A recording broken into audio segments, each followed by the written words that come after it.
Recording started. All right. Welcome to the 11 December Laser SIG.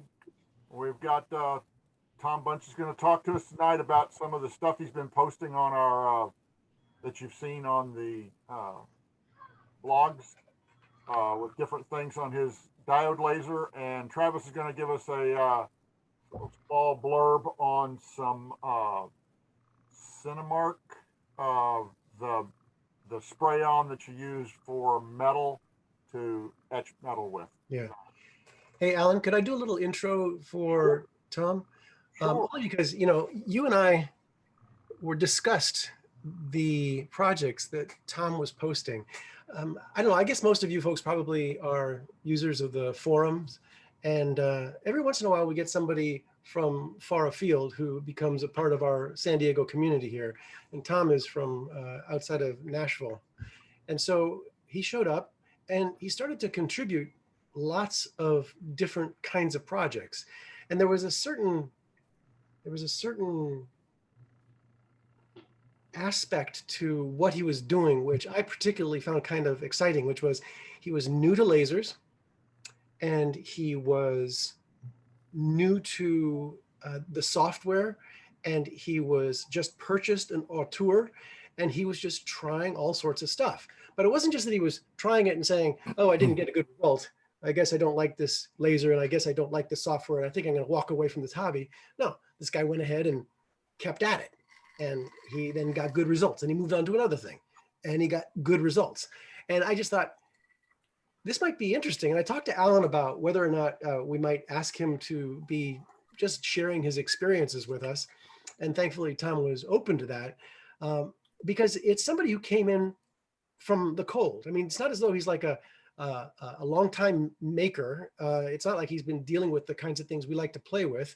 He's new and he's just been reveling in it, and he's been getting results.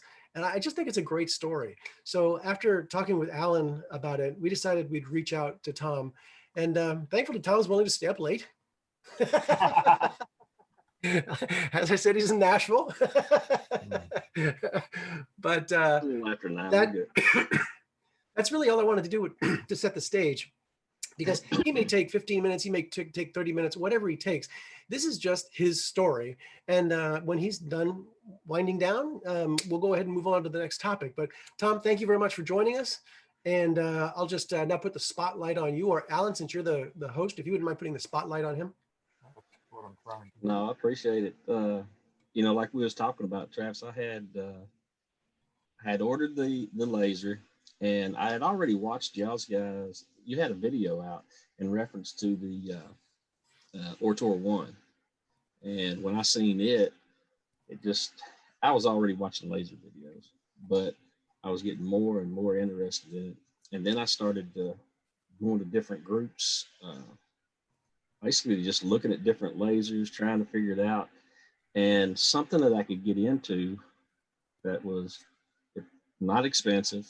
I mean, with the Laser Master 2, it's not an expensive unit, but I was able to start that, and it's already led me to wanting, you know, something else. But I don't see me getting rid of this because I've got my settings, I know what I'm doing with that, and I like what it's done.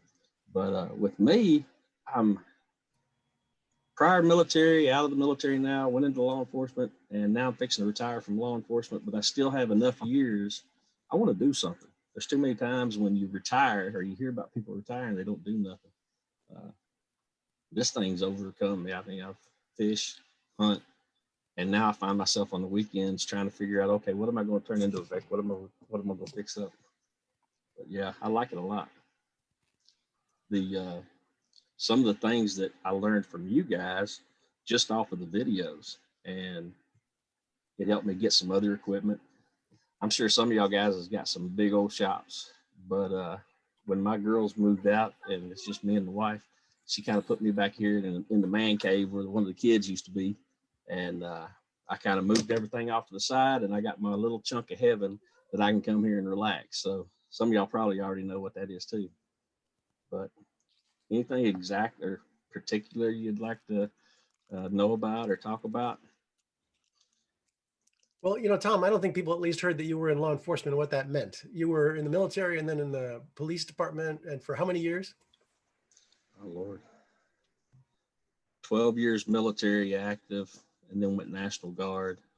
I've got 26 years of law enforcement. So I'm ready to retire. And I was commenting to Tom that Tom seemed to be doing it right. While he was heading towards retirement, he was ramping up on other things that would fill his time. And from what I've seen, he's really into this. So this is going to be good. Oh, Lord, yeah. I'm going to, I guess I'll show y'all guys the laser first, or just show you what I've got set up here. It's not letting me turn this around. Is it a stock laser, or have you added anything? It's everything stock. I've not changed anything. The only thing that I have put on it was some brackets and stuff to hold it on, but it's a 15-watt laser. And I'm trying to get this phone turned around for some reason. It was working good when Travis and I was talking. I broke it. Is that what it always is? All righty. There you go. All right, but which one? Let's see. So you're only looking. What the heck? Yeah, you're only looking at me. It's not showing anything. No, we're going to take care of that. No. We're seeing. We've pinned it. So whatever you're showing we're seeing your face up from your phone now. Bingo. There you go. Yeah.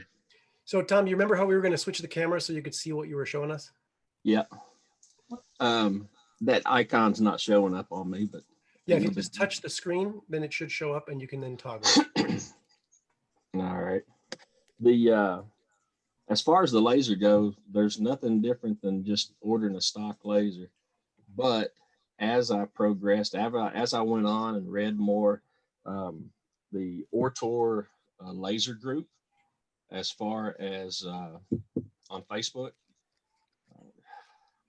I mean, I go on there, ask questions, and the people are great. But the only add-ons that I've added to this is the Z-axis. As far as that helps me out when I'm doing mirrors. If I'm doing smaller objects, I can lower, raise it. One of the things I'd like to ask y'all guys is on I've got a little cheat sheet card right here. And I actually have two points as far as I can use. I have 35 and I also have a 42 millimeter. If I'm at either one of those two. Yeah, Doug, what he's saying is he seems to have two focal points where he gets good focus. And I know that you've messed with that perhaps the most on the tour. He was just curious how that could be possible. Yeah, well, I'm not an optics guy, but as we've seen even from what Tim mentioned, with that adjustments, you can adjust variable focal lengths. There is still an ideal position, and that's usually pretty darn close. I mean, up around like 25 millimeters or so. I gotcha. But at that, when you're that close, you're also going to be risking getting smoke into your lens and stuff like that. Yeah. Now, see, I don't have any air fixed up, but due to the dust and stuff that comes off the mirrors, what I've done is, like right here off to the side, I've got a fan that I can put in behind it and blow that stuff immediately out of the way. Air assist.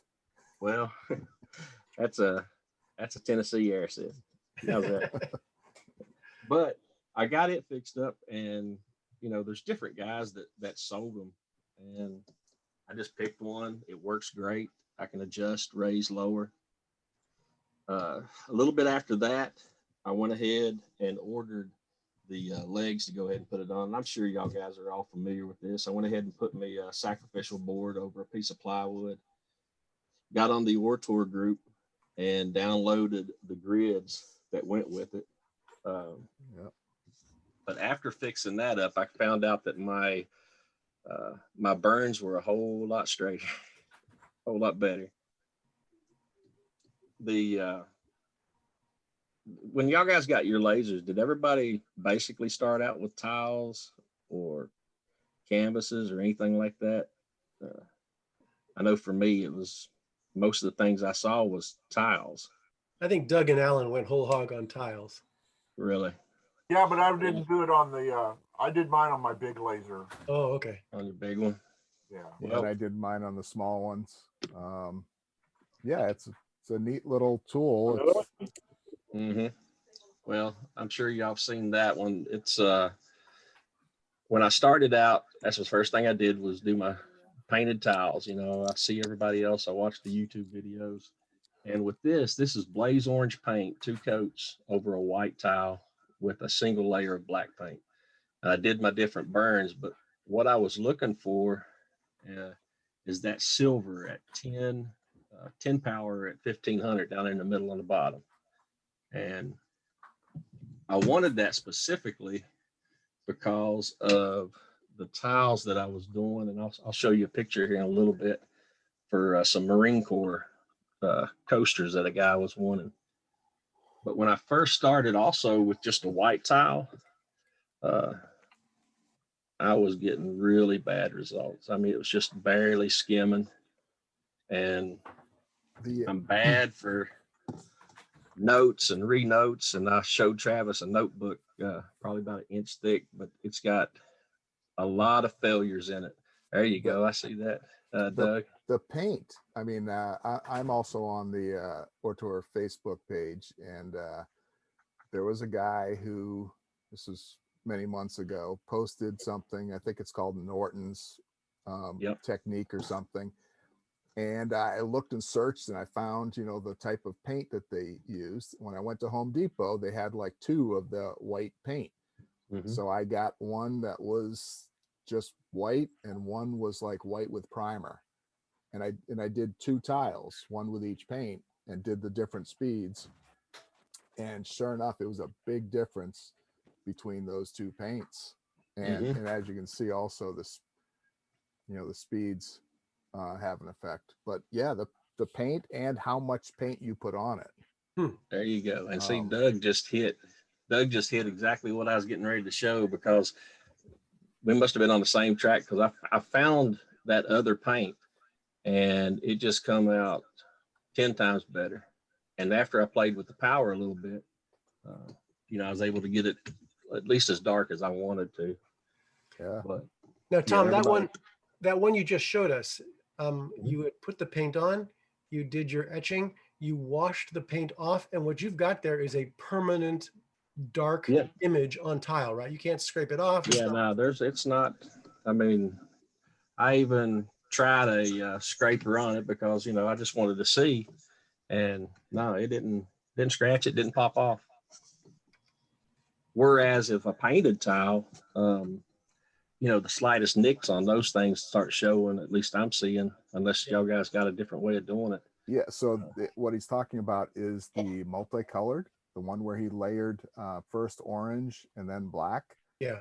That right there, I mean, it's really, and Tom's probably going to talk about this, how important how much paint you put on it is to get consistent. But essentially, you're not going all the way through, like with the white.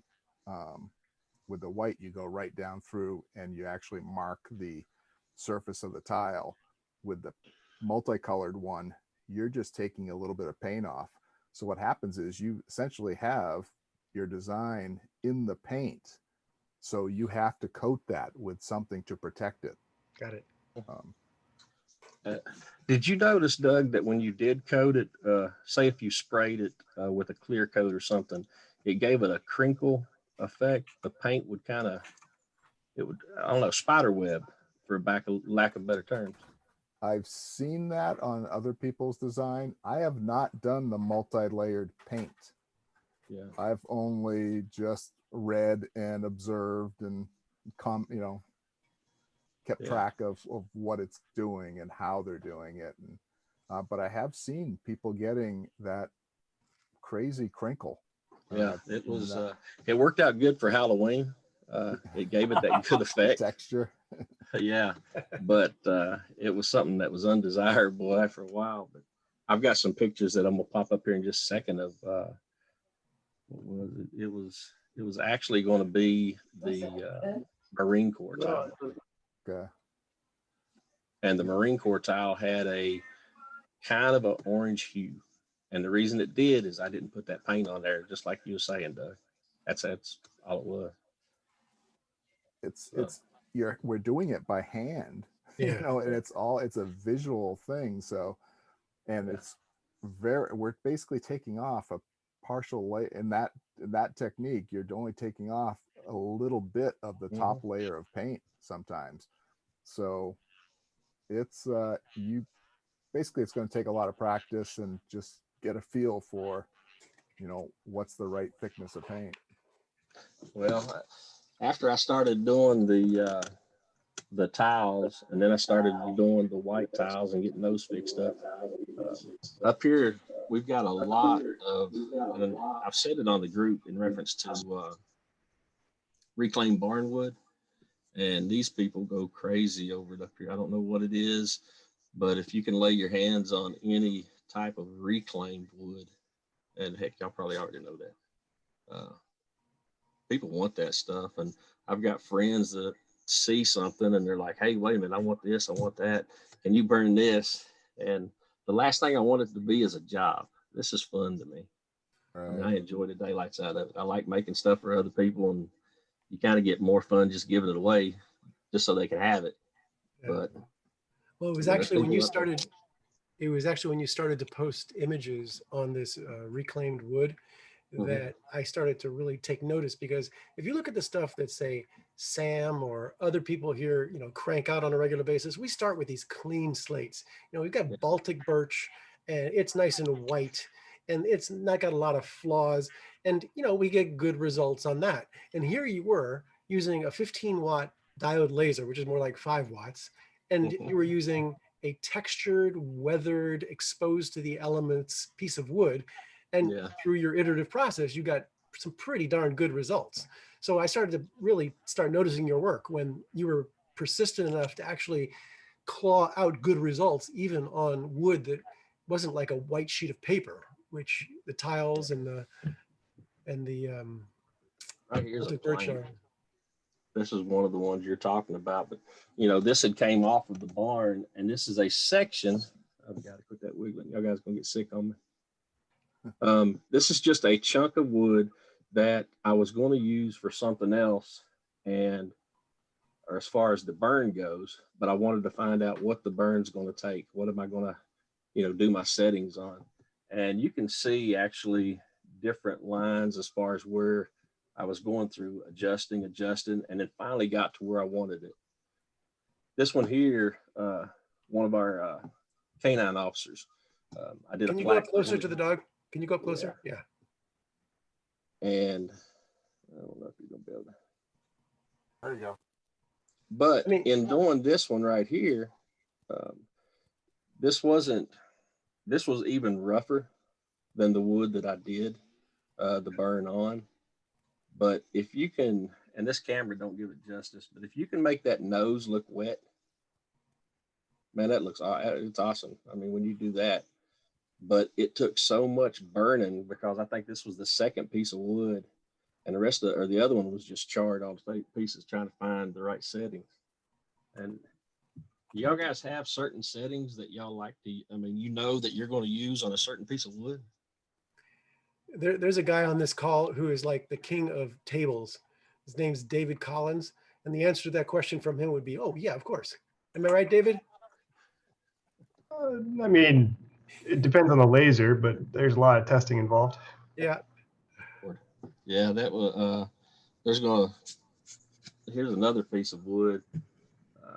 And I think I posted this on our group as far as when I got the picture done, but same type of wood, at least I thought. And then when I actually got my actual piece of wood, it's a little bit wider, but I did different lines as far as seeing what my, you know, what's the best burn. And you can actually see where I'd written down different numbers.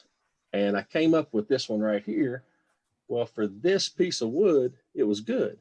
And I had it set at speed 1000, power 30. And I thought, okay, that's good to go right there. Well, when I finally got my actual piece of wood that I was going to use, it was not exactly what I thought it was going to be, because you can probably see how white or how much whiter this piece of wood is right here compared to that other one. So what I done was I just started burning and playing with different settings. And then up here, I thought, well, okay, that's good to go, because this, it's actually one of the pieces of wood that I bought. Now that can get expensive though, because Right. kind of bad for wanting to do tests, but you know, you gotta use the exact same wood you got. But I had a picture of that one on there. But and then I moved on to glass. I didn't see. Have any of y'all done mirrors? I've done acrylic mirrors, not glass, but the same technique probably. You etch on the back, right? Yeah. Etch so on the back. How do you get it? I thought that the acrylic shot through, or is that the fiber laser that goes through the glass and acrylic? The acrylic worked fine. Yeah. It's just a power setting. When I did the acrylic stuff, it was for my daughter's birthday, and I did the names of the kids and etched it, and then I basically then outlined and cut it out. So I just, you just work with the power, but it's a CO2 laser. And that's what I was going to bring up about the wood coloring. I think because the diode lasers are more in the visual light spectrum, more susceptible to whiteness, the color of the wood. Whereas I think the CO2, once you move to a CO2 laser, I think you're going to see a little bit less of that effect with the infrared. Have any of y'all noticed that if you had, instead of a plain piece of wood, a lightly stained or a stained piece of wood, on one of the posts that I did with the group, I forgot what the power, I think it was like 1500 at 50 power, and that's for this laser here. It didn't burn it. It etched down in it. It almost was as if I had routed it out. Did any of y'all see that? Yeah, it was darker and it went deep. Yeah, it went deep. And I think it was because of the darkness, the ability for it to absorb the energy as opposed to reflect. Like one thing you might try is you've got that white sample piece that you did. Yeah. That you just had up there. Try putting a little stain on a section, and then going ahead and etching across the stain and then across the white.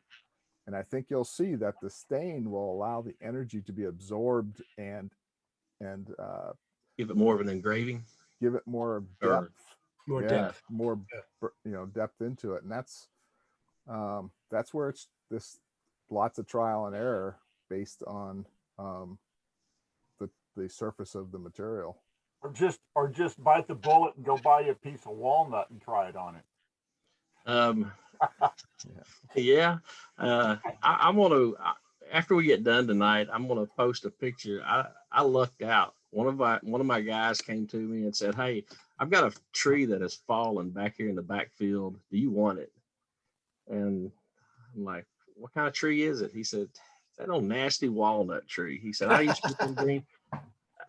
Hey, I almost took off work right there, but I ended up getting some nice slabs. Now they're not going to be done until this time next year probably, but I got them all cut up. They're pretty. And you can't beat free wood. Hey Tom, just for your information, over the course of the last few years, David Collins has done a lot of testing, and he has this particular pattern that he uses in some of his grayscale testing. He's put that into the chat channel. So after you're done presenting, you might want to take a look at the link that he put in there, because it could be really useful to you when you're starting with a new piece of wood and want to figure out what the right settings are. Excellent. I appreciate it. Well, the other, I was going to tell you, like the glass, we was talking about that. on the back of the glass, get it out of here. This is my test piece, but you know, you see all just different power settings or whatever. But when you do find the good one, on the back of it, I was writing my settings down as far as different ones if it looked good. And then that is what I went back in to Lightburn. And I guess you call it a vector, right? Yeah. The vector that was made up. And after I got all my powers and speed and everything set up, I went ahead and saved it. But I don't have to, I mean, heck, now it's just pull it and play.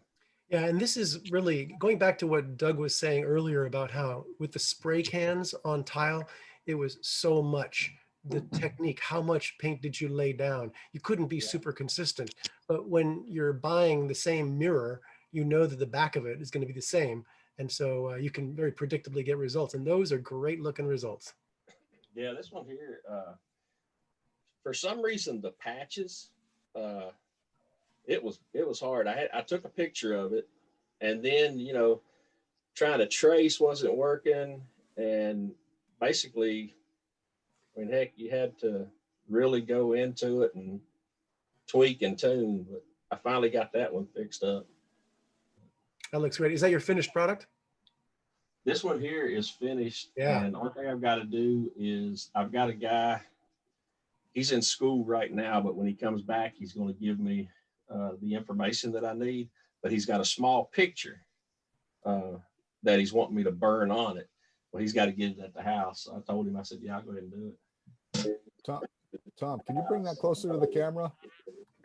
I want to see. It looks like there's a little bit of. Boy, I'm having problems with being able to see. There's a little bit of edging on the. Thought I saw some roughness on the edges of the letters. Yes. See. So one of the techniques is the outline and fill. Oh yeah. Which basically will do the etching first, and then it basically runs around the letters and does just the outline, and it just cleans the edges. Really, so it takes that little bit of fuzziness away. Correct. Yeah. Excellent. See, I told you, Travis. I come here to learn. Agreed. Connecting to the internet. It looks like an issue with the router and echo device, so try restarting them. You guys are making my Alexa go crazy. Oh, yeah, something's going over, but I'm sure all of y'all have got the little the cabinet full of all kinds of trinkets and toys. Cabinet, I got a whole garage full of that stuff. Hey, please let my wife know that you have a garage full of stuff, so she doesn't. I mean, she tells me I've got too much stuff. I have a 3-car garage that you can put 6 Jettas. Well, before I moved in, you could put 6 Jettas in it. Now you can't get a bicycle in it. Blame the comic books.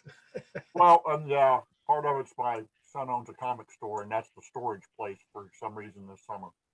But that's not true. I'm going to go ahead and I had those pictures that I was going to tell you. It says only host can share. Is that back on your computer now, Tom, or is that on your phone? Let me unlock. Go back to the other one. There you go.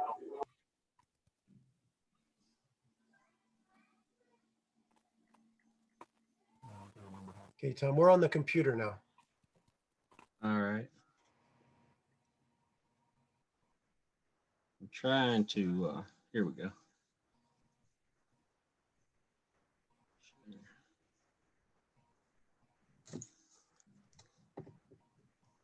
On the phone portion, it's telling me that the only thing that I can do, or basically I was waiting on the administrator to let it go so I could start sharing screen.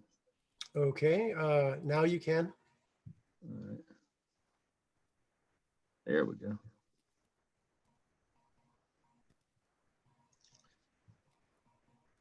But as far as I mean, everything that we had basically talked about, Travis and I was talking earlier in reference to the progression, because y'all guys, some of the work that I've seen y'all guys put out and some of the work that I'm seeing from the other groups and stuff, how many years, I mean, who's got the most, how many years have y'all been doing this? Wait. It's not so much years. It's a measure of fanaticism. I'm looking at Randy right now. And Randy got his laser, what, 3 years ago, Randy? Something like that? Just about 2 years. Yeah, 2 years ago. And how many distinct items do you suppose you've cranked out on your laser? I don't know. Hundreds and hundreds, right? Yeah, lots. Yeah, exactly. So Tom, it's a matter of fanaticism. I got you. I've got some pictures up there. I don't know if it's the full screen for everybody. Yeah, it looks good. You know, these was the tiles that I was telling you about after the testing. And here you got Actually, your phone sounds like, I'm going to try to mute your phone. Oh, that was mine. Oh, it was yours? Oh, okay, sorry. You're fine, Tom. Okay. Doug, a while ago, we was talking about the oranges coming through. If you can, you know, some of these places that within inside of this on the emblems, these was the ones I did it, looked at it, and ended up, it was like, I don't like it, because you can see the orange coming in. And that is where not being consistent, going through and being consistent with that paint. Just out of curiosity, Tom, did you put any coating over this, like Doug was saying, to prevent it from maybe being scratched, or were these just tests you didn't keep? These 4 here were tests. You know, I did it and I thought, okay, this is going to be good to go. Well, after I looked at it, I saw the orange. Then I was thinking, you can see some of the little nicks and stuff, and I thought, I've got to put something on this to protect it. Yeah. So what I done was I took a clear coat, as far as the spray goes, sprayed it, and it just gave it a crinkled effect. I mean, it's spider web. That's the best thing I can say for it. Every bit of the black paint. And so I went ahead and done it the way that I tried to be more consistent with it, but there's always that little bit, you know, something coming through. And if you put 2 coats on, you've just changed your power. Yeah, right, exactly. You know, let's just see if anybody here knows of tile that is already layered with different colors that would be consistent. Has anybody found anything like that? Guess not. I think you're just going to have to paint it yourself. You're not going to be able to get paint to do it. Yeah, I was just thinking there might be a product out there. You know, you have particle board, and then it's got melamine on it. So it's just something happens to be a special kind of use. And so I was just wondering if anybody had come across something like that. It may have been used in a particular situation, like I don't know, maybe specialty bathroom tiling or something. But if not, that's cool. I was just wondering. This is a chance, Tom, for us to ask if anybody here had come across it. Is this more of that reclaimed wood? Yeah, this is a piece of reclaimed flooring, actually. And what I'd done was, I don't know how much of this wood I went through trying to get detail, because it has a finish on it already. And I was finally able to get the building fixed up and did this one for a guy where we work at. It's actually the state of Tennessee burned out or cut out. But trying to find, you know, even if you get reclaimed wood, there's different types. Barn wood, the texture and the burn, because you might have that old wood has the saw marks on it. Yeah. So I might be lasering right here at 35 millimeters, and then there's a ridge that jumps it up or drops it down, one of the two. And it really gives you some gaps and stuff. This is an older piece of wood, came off of an old barn, and you could actually take your fingers and pinch it on the edges. If you look at the top, that's actually where I pinched off the really soft stuff. on this one here, as far as burning it, low power. It was really low power because I've got some stuff that was down below it that looks. Is it pulpy? Is it like really soft wood? It's really soft. Yeah. Okay. It's just really weathered. This next one was it's a reclaim. What it was is a church piano, and the side walls on that church piano, that wood, I was able to lay hands on it, and I cut a plaque out. This guy gave me a picture of the bear that he'd taken up in Maine, and he wanted the outline of Maine, and he wanted this picture put on there. And I went ahead and cut me a little section, did some tests, and finally found, I mean, the detail in that gun, I don't understand how it did that. I mean, it's almost like it just barely glazed that thick coating and gave it a shiny look. I mean, I was pretty happy with it. Yeah. But where's the rest of the guy? Well, that one right there, that was when he just wanted the bear. He just wanted that bear and that gun. He wanted that fixed up. And I said, okay, good to go. I told him, I said, I'm going to try to go ahead and burn that gun. I mean, burn the rest of you. Well, the problem is if you go back to that and look at it, you see how dark the sides are? Yeah. That's actually wood line. And no matter how I set that, I couldn't get that wood line to come out right there. And it had to have been something to do with that coating. But I've got something that, you know, after he saw that, I gave it to him. He asked me if I could do him a whole round. And I told him, yeah. But this one here's another one. I just inlaid it with some challenge coins. You can see, the graying on the bottom of that piece of wood. That's the reason the wording's above it. That wood is really, really soft also. So if I'm burning a 35, if I drop down into that white, you'd think I was throwing 80 at it or something. And this is a really good example of where you can see the saw marks. Oh yeah. You can see the raises and it just, on a fine detail on this right here, it doesn't really matter much because I'll burn it pretty good to get a good burn in it. Yeah. But for a detailed picture, it gets a little rough. Tom, back on that bear shot. I think as you get into this, you're also going to find yourself getting more familiar with graphic editing software, where like for something like that, you could possibly do some edge detection or edit out. There's just lots of stuff you can do with some of these software things. Like for instance, the outline of the guy, if you go through and select the outline of the guy, you can create a layer, a mask, where you could now apply a lightning technique to lighten the stuff around him. So bring that shadow out. Yeah, exactly. So basically to lighten that up a bit so it doesn't burn so dark. So I think as you get going, you're going to find yourself spending time in graphics packages too. Hey, Doug, can you share what package you use? Yeah. I use GIMP. Yeah. Okay, I've got GIMP with the plugin. GIMP. Oh, that's right. Yep. I do have that, but the problem is when I take my picture and go over to GIMP, and what's that plugin called? The big Gimping? Something like that. The big Gimping, yeah. I'll go in, I'll click it. Everything matches the way that he said. Click on it. Once I click on it and go to save it, it saves it as a CVS file or some other file, and Lightburn won't read it. Maybe you need to export it to get the right format.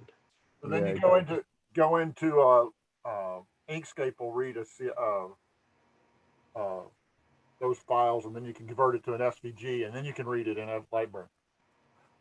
So 6 software packages later. Yeah. Well, that's what I was going to ask. What exactly to use, but seems like. Well, what else do other people use? Probably Photoshop, right? I mean, No, I mean, you got to pay $10 a month for that. A lot of people aren't going to do that. What else do people Okay. use? There's GIMP, there's Inkscape. Real? Is that one of them? I'm surprised. But Sam, what do you use? Hey guys, this is John, and I'd like to ask a question if that's okay. I'm totally new, not only to this group, my first time on this group, but just joining the the organization. I live in San Diego. I'm in North County. I spoke to Gary today. I don't know if you guys know Gary, but Sure, we all do. I'm so stoked. I mean, this is amazing stuff for me. And I've got a lot of projects going on, and I primarily want to join, not so much for the laser stuff. So you guys are way over my head. But the software packages, and because I have a graphic design background and I'm into computer technology. So what is the best software? And that, I guess you're asking that question, but does it need to be raster? Like I don't know. I don't have an equipment yet. So let me just give you a real quick answer, and you're welcome to get back with us. But the basic answer is that you use vectors for all of your scoring, which is where you're simply following a line. Lines, yep. Then when you want to actually do an area, so if we look at what he's got on the screen right now, you see the dog. Yep. There's no way to do that dog if you're just following a line, unless you're doing it as we used to do in old televisions. You scan back and forth. Right. So we use raster images in there. The Ethel, beloved canine partner, Yes. could actually be vectors, and it just fills inside of the closed vector. Yep. So it's a combination of vectors and raster images, and they're treated differently in the software. And there are some good decisions you can make in getting better results. Doug pointed out a really good one.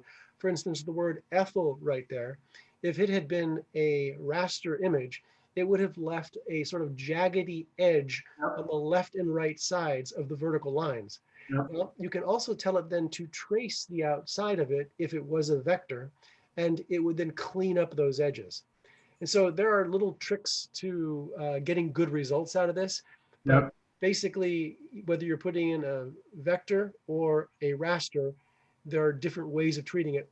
Rasters can only be scanned, going back and forth and back and forth, changing powers to get the different darknesses.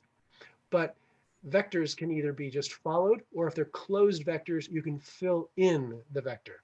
Yeah. Basic rules inside of the design software that we use for controlling output onto the laser. And the best software is Lightburn. Is that what everybody is using? I'm gonna see what Tom says. I understand. I'm Tom. Before you, I understand the difference between vector and raster, and that's always been a challenge. I actually managed a service bureau in Los Angeles in the late '90s, and we used to do digital output on large format canvas. And it's the same problem. It's like, how do you get those clean lines? You have to follow PostScript rules, and you've got to do all this stuff. So one of the reasons I joined, and again, thank you. I don't want to be too pedestrian because you guys are awesome. This is so cool. And Tom, oh my God, for a newbie or to this group, what you're doing is awesome. I mean, it's so cool. But I guess because I'm a Photoshop. I used to work for Adobe. I have all the graphic skills, but putting it together into Lightburn and getting the laser equipment. So again, low level beginner question. How do if Lightburn is the only software these devices use, because I don't have one yet, I need to get one. My project is a high-end hardwood chessboard, right? And I don't know if my camera is going to capture the details. Actually, why don't we actually allow Tom to unshare his screen for just a second? and then we'll allow you to show what you've got there, John. Sorry. Again, I feel like I shouldn't have even spoken because you guys are so advanced, and Your I enthusiasm is great. Yeah. apologize for interrupting you guys. So continue. I'll just keep walking. No, we're looking at you now, John. Go ahead.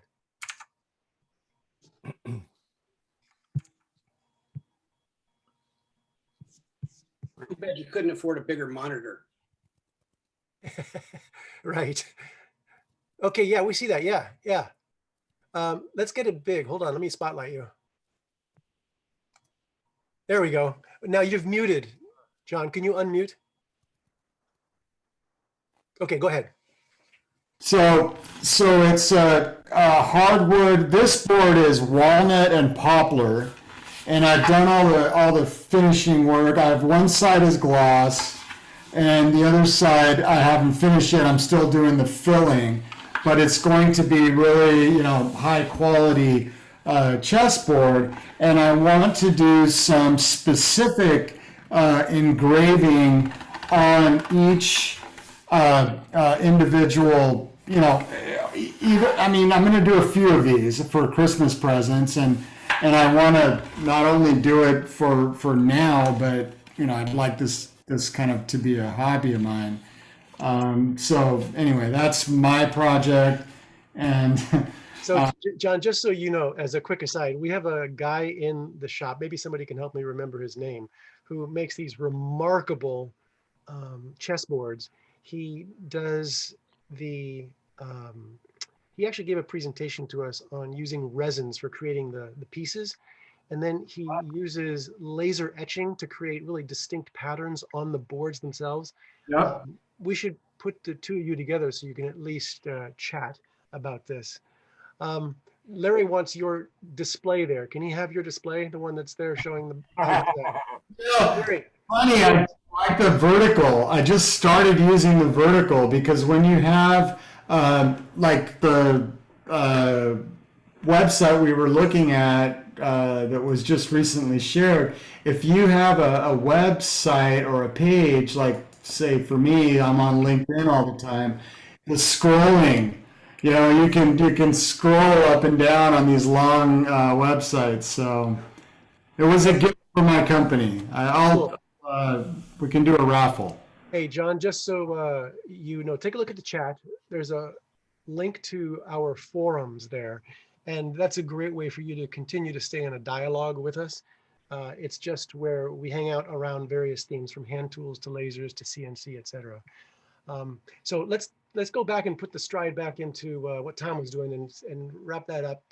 Thank you, Tom. Take it away. Hey, one question, John. Where are you located in North County? I'm in Encinitas, so if you know the area, I'm in Leucadia. Oh yeah, I just live a little north of you. I live in Oceanside. Oh, nice. I just had a cable guy here who was driving to Oceanside, and we were talking about how great Oceanside has progressed. I love it. I mean, is Hello Betty there? I don't know what it's like after COVID, but Oceanside is the up and coming place in San Diego, I think. Okay, Tom, yeah, sorry. Go ahead. There we go.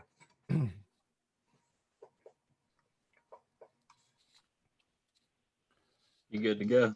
Go ahead. There you go. No, hey, I'm just as new as you are, so don't even think about that, because heck, I've just started and just trying to learn. And like I said, I got a notebook about an inch thick of I messed ups. But on this one right here, you had brought up something, Travis, in reference to the wording. I've got that in vector. Do you think that might have been what was on that clock for the wording? Maybe that was in some type of another form that would give it a jagged mark? So what Doug was describing is a super cool feature in Lightburn. When you're doing a layer inside of that box in the upper right-hand corner of Lightburn, and you're setting your power and speed, you can also choose the mode. And we always think about whether we're going to do fill or we're going to do line. Well, the third option in that is fill and line. So it'll do the fill and then it'll go around the outside edges of that vector and clean it up really nicely. And so, like Doug said, you get a really crisp output when you do that. And frankly, I believe that there are a couple other options there nowadays too. I can't remember what they are, but for right now, what Doug was talking about was the fill and line. And give it a shot. You can actually watch it do it after it's done its etching. It then goes around and cleans off all the edges by following the vector around the outside of the letters. Well, that this one right here, this was sanded down more times than I can think of in reference to doing the dog, because I only had 3 pieces of this wood. I already had one I knew I was going to use, but trying to get the detail, and that was rough. I mean, that was one of the first dog pictures or pictures that I'd actually fixed up, but that was a booger for a minute. Well, that's where coming in and playing with contrast. I don't have a picture here, but I did a tile of my dad. My dad passed just this last year, so for his service back east, I sent my brothers a tile that had different pictures of my dad in there and the Indianapolis racetrack, but there were just some dark spots in some of the pictures, and I had to go out and basically just lighten those up. The racetrack was going to be way too dark, had to lighten that up. So you find yourself working with those images, and you might have been able to do something like that with the dog to help lighten up the background and bring the characteristics of the dog, forward. Did you do that in Lightburn or another program? I did it in GIMP. Yeah. Okay. Yeah. Photo editing can make a big difference in your results. Yeah, if I may add to that, I would say in addition to GIMP, it might be worthwhile taking a look at Affinity Photo.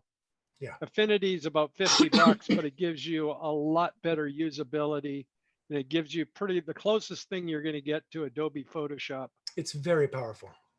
Yeah, this is Rob. I was going to mention that earlier too, that Affinity Photo I just started using.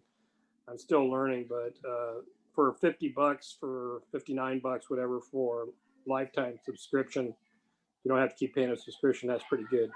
Yeah. Also, right now, I think they have their Christmas sale. I think it's $40 right now, and the accompanying package, Affinity Designer, is also very good in terms of supporting a whole litany of outputs. So for vector design, it's really fantastic. Just take a look at I don't know if anybody remembers, is the URL affinitysoftware.com? It's Affinity, depends on which one you're looking at, I guess. I'll tell you in a second here. Okay, maybe you could put it into the chat for us. Okay, it's affinityserif.com. Ah, okay. So like a font, got it. That's a .com. .com, yep. That's in the Affinity-serif here. Where's the chat? I'll post it. Yeah, please. Paul already posted it, so. Oh, okay. Paul's usually very quick at that. This piece of wood right here is just over 30 inches long, and it's just shy enough to actually fit into the base of the laser. So this was the biggest one that I'd done. But on this board here, that picture of that barn was great-grandfather's, grandfather's, dad's, and now son, who inherited the property. They actually tore that down, but they wanted something to remember it by. But their last name was Youngblood, and Is that board from the barn? That is from the barn. Oh, great memento. Yeah, they kept that, and they had a picture of it, and that's the only board that was left. And one of the guys that I work with, he went ahead and done the state. Actually, he's cut out all the Tennessee states that I've got. And he says, man, what do you think you can do with it?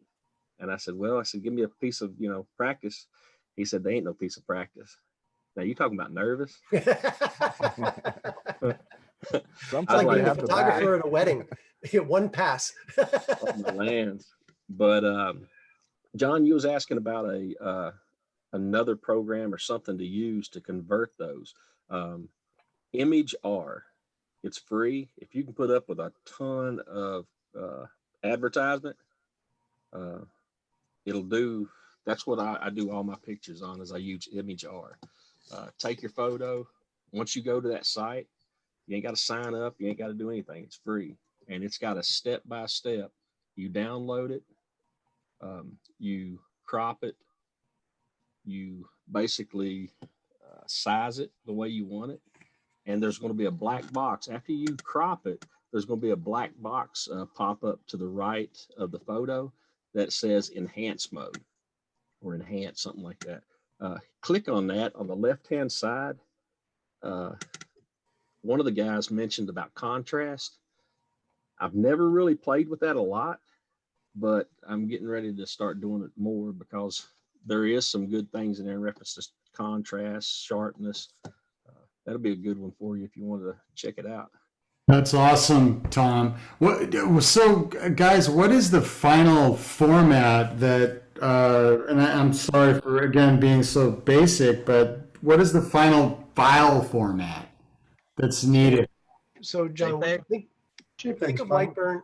Think of Lightburn as the place you bring your outputs from other packages together. Yep. So all of your typical vector formats, your SVDs, your Adobe Illustrators, your DXFs, etc., and all your raster file formats from BMP to JPEG to PNG, etc. All those are just like your building blocks. Okay. Put them all together in a package and bring it in, and it just imports those standard formats. Once you have them in, you can save them in the proprietary Lightburn format, but that also includes all of your laser control information. Okay. So that's what the workflow is. You create your stuff outside of Lightburn, even though it has some pretty decent design features, and then you save it in the native format. But all your resources outside that you probably already have, they're, just put them in the standard formats, and then you can just bring them into Lightburn. Okay, so there's no format that it's a proprietary format that you can bring in other things. Yes, it's quite open to that, and he keeps adding new things. Like, for instance, he's been improving his PDF support. Just so you know, we're talking about Lightburn. The company's URL is lightburnsoftware.com, and you can download it and play with it, fully functional for 30 days. We in the association have a deal where you can get a 1-year subscription for $20, 75% off. So if you do get to the point of being that interested, let us know, and one of us can give you the code. Awesome, cool, that's great. Go ahead, Tom. That was I was going to bring that picture. It's just a close-up of the barn. That was done with Image R. Actually, all the photos that you saw or seen are done with Image R. Ooh, look at this that. one I posted with our group. Guy sent me a picture of an antelope that he had taken, and he wanted a plaque made up. If you take your finger and rub it across the nose and the antlers, the burn on that, I still think that's one of the best burns I was able to accomplish. But Tom, the nose doesn't look wet. It don't look wet to you? Because he's dead. It's not wet anymore. Oh, you're right. Sorry. Thank you. Those pictures that I showed earlier in reference to a test burn, this was the final that I came up with. And I mean, you saw how dark the cheek and the eyes and everything, because these people are inside of a restaurant, and you got to play the food behind them. But where they had those hats on, it gave that shadow effect. Yeah. And that's the reason I had to do so many tests. But here you can see good, right around the crease of the cheeks and stuff like that. So, Tom, what you've been hearing from people who know how to use photo editing software is what your approach has been is, I've got an image, what's the best I can get out of it? And what they're saying is you can go affect that image by lightening under the visor and maybe darkening on the cheek and get much better results, because you're starting with an improved image, one that will get better results. So that affinity photo that James brought up is a great suggestion for how to really get a capable piece of software for doing exactly that. Well, that's what I've got that one written down, and it takes you a while to get in and learn. a new software, a new program, something It that does. got fixed up. But if it's going to help me, because it takes me a lot of time and a lot of notes just to figure out what the settings that I'm going to use to get a good photo. When somebody sends me a photo, I zoom into it. I ask them to email it to me. That's normally how I get the best photo.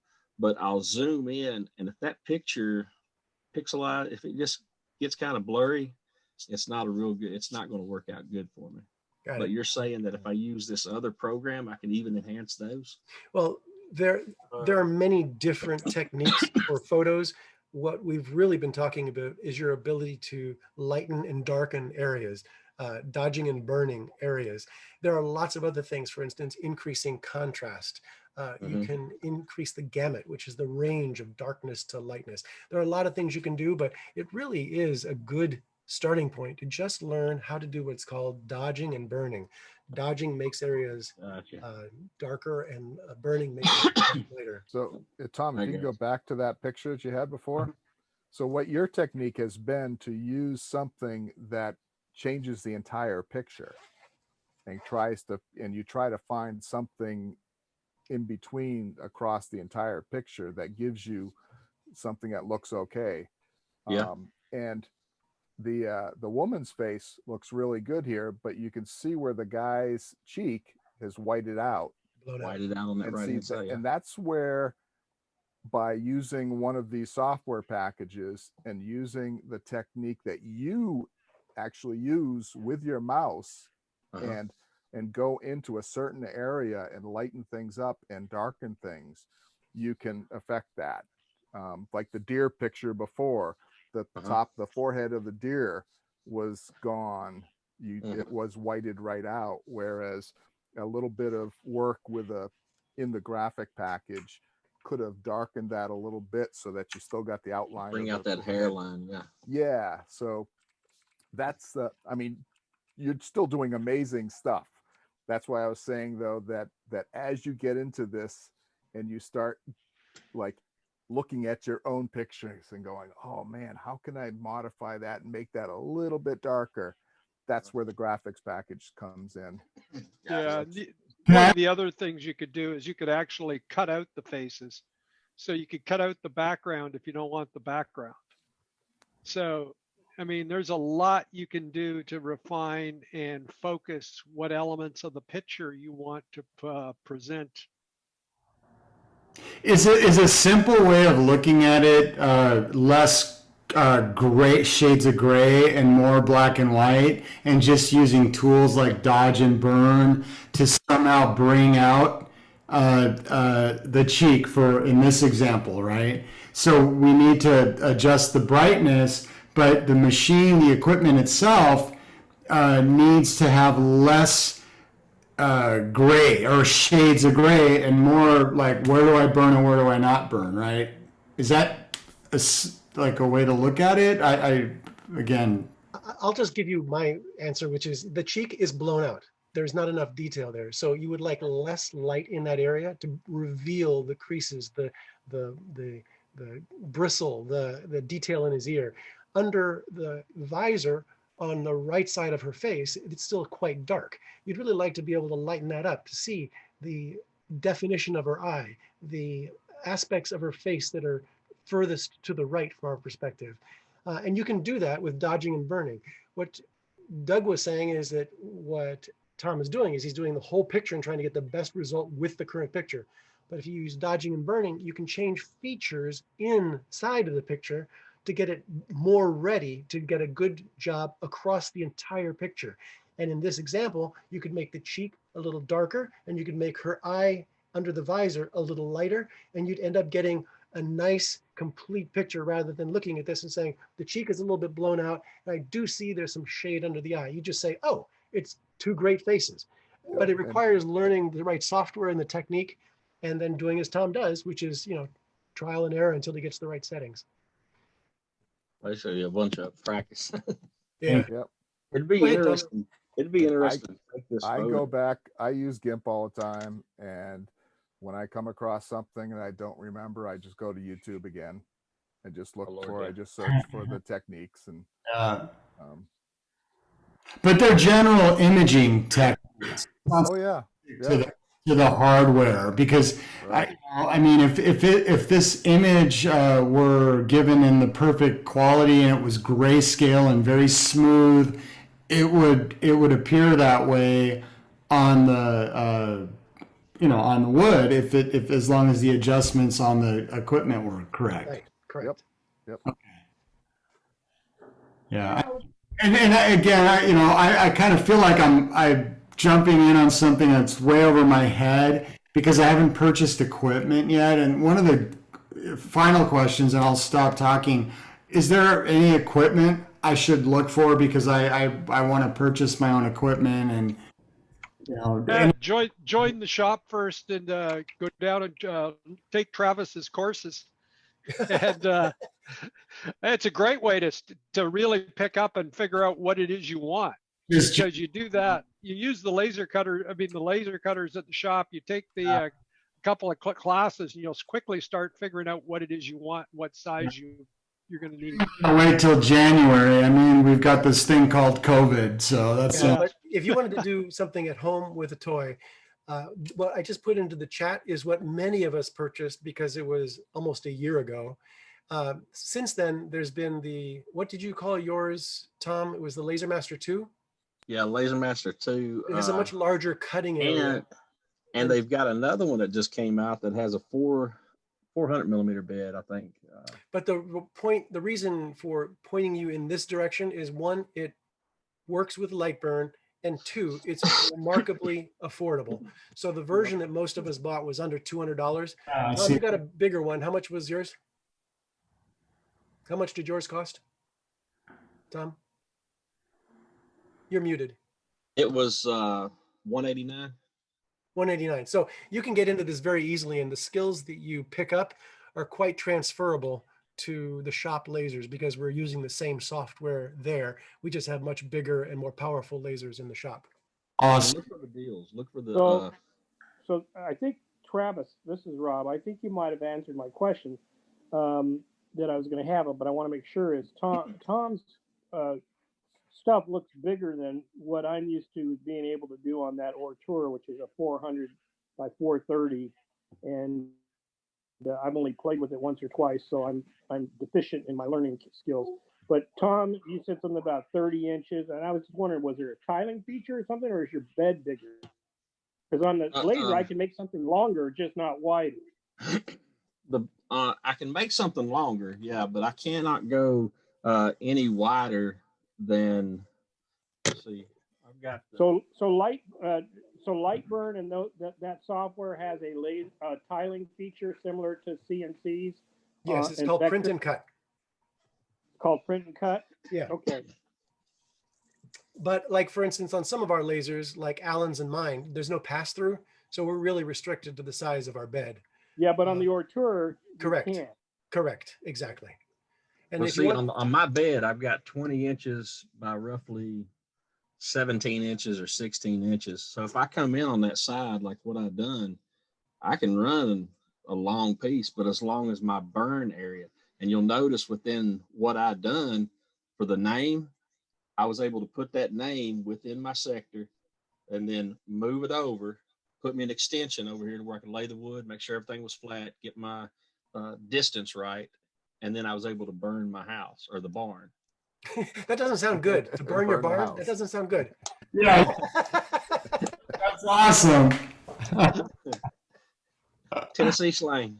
Hey, Tom, I actually switched away from you because a lot of people were talking. I figured we'd do that. Do you want to go back to your pictures? Or are you winding up? I just only got I think one more. Okay, let me bring it back to screen sharing with you. All right. Yeah, I don't even see the Laser Master 1 very much on the Ortura Facebook page. Everybody's using the Laser Master 2. Laser Master 2. If you looked at it, the pricing, it's all over the place. I think it's normally 206, 200, something like that. But you can always find deals. Was it LEX or something like that? I like the fact that I can do this. Right, that's what we have. Yeah, that I can just lift it up. It's a small unit, and I can do tiles and small things. Well, see, and that's good to go. And yeah, it was that AliExpress. I would probably, I've read a lot about, and it took me a better part of a month and something to get my laser back, or to get. Oh, it takes a while. You should see how long some of our people. Oh yeah, yeah. It's like, good Lord. This one right here, this is something else I've tried and went into, but cool. This was another piece of that wood, and I knew that I wanted to do this, but these are actual Civil War finds that I found around here in Tennessee, and I wanted to do some type of a plaque or something I can lay on the coffee table or lay up on the mantle. I've already taken this out of the mold, and I've peeled everything away. A buddy of mine's got it. He's trimming off the edges, and basically it's going to be a bunch of sanding to get it down. So this is a second new hobby for you, Tom? No, I mean, it's still dealing with the burn, because on the top left, I'm going to put December 31st through January the 3rd, 1864. And then down at the bottom, I'm going to burn Battle of Stones River. Perfect. And, there's guys that's on our group. I've just showed this picture, and I've got people saying, hey, I got this, I'd like to have this, or, how do I get into that? Like, well, you better get ready. Sometimes you have to say it's very expensive. Yeah. What I do is I pick out one of them $4,000 or $5,000 lasers and show it to them. And I'll be like, hey, if you get this right here, you'll be high cotton. There you go. Let's see here. Apparently it's not letting me. So Tom, to your point earlier about the level of the material, is it really critical that it's all flat? Flat. Level. That it's very sanded and smooth before you start. Does it make the engraving easier if the surface is perfect and you don't have to adjust anything? I mean. Oh Lord, yeah. If you're going from point A to point B and doing a burn, and if that is all level, everything's good to go. There's no, we call it character in the wood. But if you don't have anything like that, you're just working with point A is the same as point B. And I found out, as long as the wood color, y'all guys correct me if I'm wrong, the wood color, as far as the rings on my rounds that I burn, if the rings within, say, the first 3 or 4 inches are dark, and then the outer layer is light, I'll have a lighter burn in that lighter wood and a darker burn in that darker wood. Right. So when you go from the softer to the harder, or there's characteristic in the wood that changes, that can affect the burn. But John, in general, think in terms of when you were a kid and you used a magnifying glass. You had to be in focus for it to do anything. And depending upon the lens that you have on a laser, there's a certain movement in the Z direction, which is up and down, where you can still get results. At the shop, that's around, I don't know, 3/8 of an inch, 1/4 inch, something like that. So the general answer is yes, you need to have a pretty consistently flat surface, and it needs to be flat in the XY plane, because you don't want the distance between the laser head and the material to change over the course of its doing a cut. So there's only a certain amount of variability up and down in the chemical results. Just for those differences in variation. That's not much that it adjusts. It's just that the focal point has a little bit of give above and below. And so you can get a lens that has a very long focal area and you'll have lower effect in terms of power, or you can get one that has a very concentrated focal point and you have very little up and down flexibility. But suffice it to say, think about your magnifying glass, and you knew that it was only going to start smoking if you had just the right distance from the material. That's what's happening in the laser. The laser beam is being focused on a point, and that point is being guided across a surface. And there you can see in Tom's example there how the different woods respond differently. Go ahead, Tom. That's so cool, Tom. That's awesome. If you look at that center ring, it's a darker, it's it's just it was darker, and you can see the white ring on the outside. Nothing was put on that, but it looks this awesome. was the one I was going to tell you when I showed you the one that was burnt in the stained wood from the church piano. This one here, Yeah. I can actually see the small trees and stuff in the back. You know. Yeah. Yeah.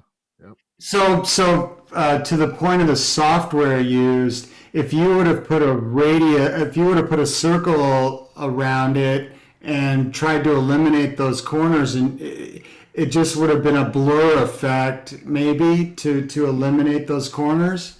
Well, if you look on the corners of that picture, you can see where it's kind of rounded. In ImageR, you can adjust that to bring it in more and more, and you can make it round. Now, what I'm going to do, what this has taught me here is try, if I do have something like that, get my millimeters as far as up, down, left, and right, see what the diameter of that is. When you go into ImageR, if that black circle is 100 millimeters, then I want to make it 100 by 100, basically try to put it on there. Or the next time I go over to Hobby Lobby, or I find me a piece of wood, I want more darker wood going out to the side. That'll probably help me out a little bit. I think it's a neat effect. Yeah, I agree. I mean, it still looks like the old time rectangular kind of pictures. That's how the old things were.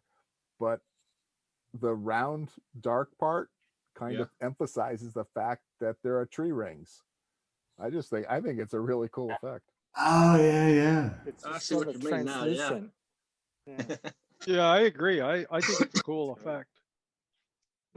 Cool. Oh Lord.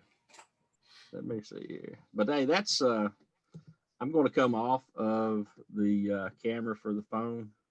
Okay. You want to switch to the phone, you say? Negative. I'm going to come to my computer and leave the phone.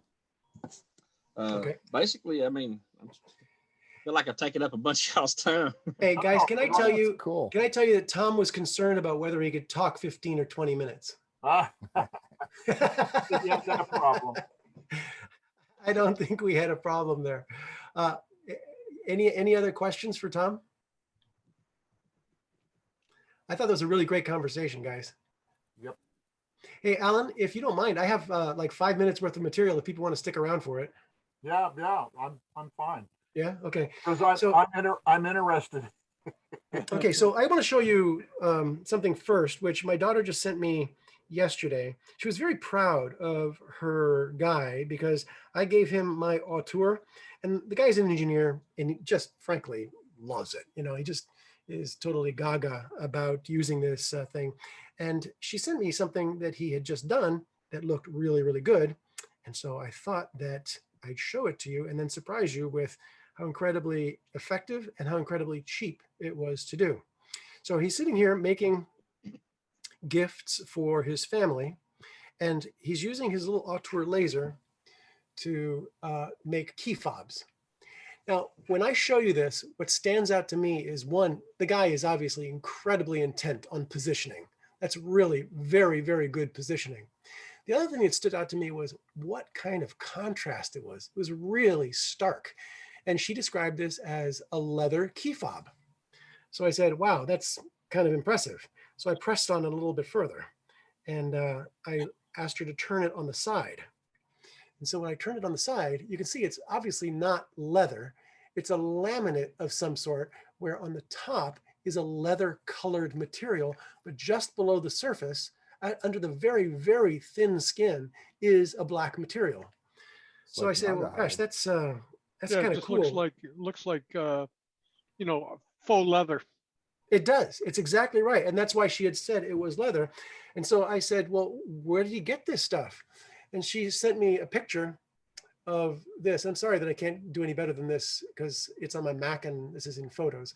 But these are leather binders. There are picture frames. There are pens, all of them covered with this material. And I said, okay, wow, this is pretty impressive. I wonder where he got that and how much it cost. And as a consequence, I found out what the URL was. Let me get there for you guys. and share my screen.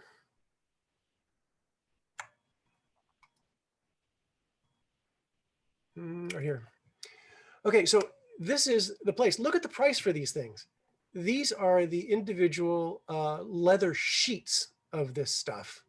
And the whole place, let me send you the location in a chat window here. Leather-like. So yeah, it's leather-like, but let's see blanks. Let's see what blanks are. No, leatherable, laserable. In any case, all these products, the key fobs, the picture frames, the pens, etc., were. And she said that fob was $2. So I'm going to send you the link to the site right now, because I think that's probably the only thing you really want to take away from this, which is the URL. See, if Tom sees those, he's going to have people asking him to make him those things. Yeah, and the fact that he could crank it out with the Auteur is just what really stood out for me. So since they're customizable, since there's high contrast, since they were so cheap, this is the page that I just showed you folks. They've got a lot of other things. In the past, I've purchased things from these people.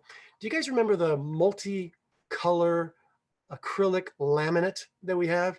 It might be red, yellow. It might be black, white, black. All those kinds of things. This is a place that also sells that. So for CNC with a very oblique angle, say a 60 degree or a 90 degree or a 120 degree, you can actually do beautiful cuts. Rob, you just started doing a bunch of these for the shop, right? Are you still there? Rob just did a bunch of these for the shop. Do you happen to have one around, Rob? Of those, they're upstairs. I can go get one. Okay, no, it's not important. What I'm telling you is that when it comes to interesting laser and CNC materials, this place is worth getting to know. And I didn't know that you could get things as inexpensively as what my daughter tells me he paid for these fobs, but just worth us knowing about. The other thing that I wanted to share with you folks. So Travis, and that website you just gave us has the double colored material and stuff. Yeah, that's where I got some originally several years ago. But the stuff that you're using, I got at the scrap bin at ePlastics Ridout. They just happened to have a whole bunch of them one day, and I just picked up as much as I could. So that's where that stuff came from. Got it. The other thing I wanted to show you folks was early on, we were just messing around at the shop. This is like, we only had one laser at the time, like three years ago or something. And we wanted to be able to mark on metal, but we didn't know how. And so we were looking around for this, some inexpensive way of doing it. And I think it was the guy that we all have crossed paths with at one point, that YouTube channel, Sadler Media, the guy in the UK who has our kind of laser and has spent the last 5 years doing, I think, almost 250 videos looking into different facets of these Chinese lasers. He started marking on different materials like glass and metals, etc. I was trying to find an inexpensive way to do it. And this stuff right here, I can't see my camera, just a second. Okay, so this stuff right here, it's called dry Molly Lube. It's a spray-on lubricant. And what you do is you just spray it on to metal, for instance, or glass. And then I don't know what the chemical process is that's taking place. And frankly, it's not a super good result, but at $10 a bottle, it was the way we were going to start off at the shop, with trying to mark metal and some other things like getting better results on glass. And yet that wasn't really contrasty enough. And there was this one product that is relatively renowned. It's a family of products. It's called Surmark.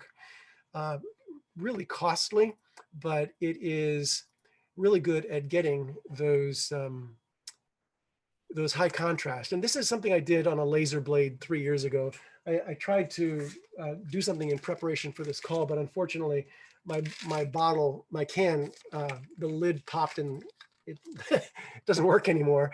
So this stuff is a Surmark competitor. Surmark, as I'll show you in just a second, is probably the premium brand. This was one that was sort of an off brand, but much less expensive. And just by way of example, you can just see the kind of mark it leaves behind. You spray it on, you laser cut or etch, and then you simply rinse it off afterwards. And it's a very permanent black result that you have. And so I was just curious about replacing the can that I had, which was not good anymore. I went back to my old site and I said that right here, let me share that screen. Right here in Amazon, you can see that, well, this isn't Amazon, but it's the same price on Amazon. This is their site, laserbondingtech.com. These guys sell a can of 12 ounce for $70. And it's really, let me see if I can just zoom in on this. I'll go to the Amazon page where I did a look at all of the Surmark products.